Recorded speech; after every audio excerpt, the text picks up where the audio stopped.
presidential election of yesterday, President Erdogan managed to come in the lead, bordering the 50% threshold that is needed to win.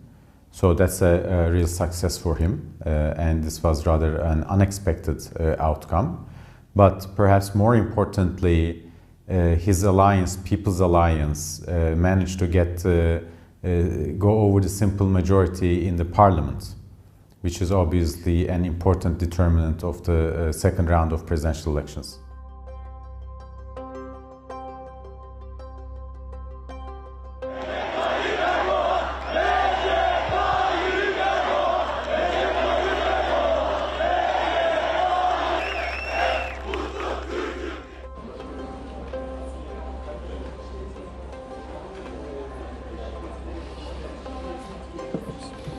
Bu rakamın çok daha yükseleceğine inanıyorum.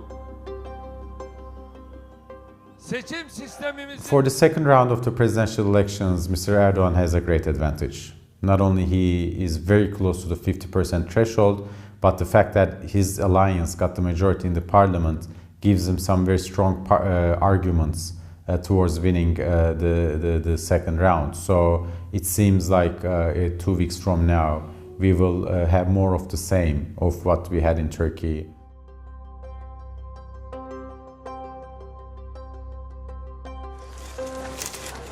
Tamam. 5 lira abiciğim. Teşekkürler, sağ olasın. Kolay gelsin.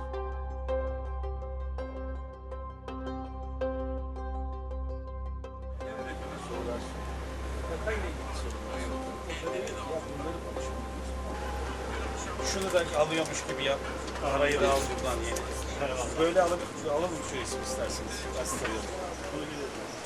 The elections are one of the very few places left for Turkish voters people to manifest their liking or disliking of the government. That's number one. Second, that was more general. More particular to this election is the fact that in a highly polarized campaigning period, events occurred in the last week of the election that could fundamentally change the outcome of the election. So people stayed engaged up until the very last moment with the election agenda. And I think a combination of these two things caused a high turnout.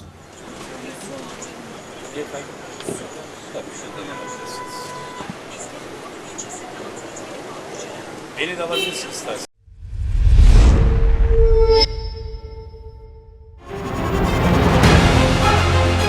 Email exchanges from inside the BBC, they talk about the risk of violating Indian laws. It's easier to rake up the freedom of speech debate, but does it give anyone a free pass to knowingly violate the law? America supports India because it needs India's support in return, and India is working with the US because it suits India's interests. This is how geopolitics works.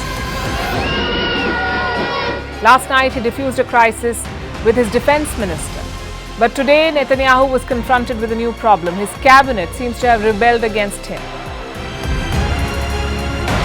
The UK is looking at the Indian subcontinent to fill its coffers. That India seems to be negotiating from a position of power, like a partner and not a former colony.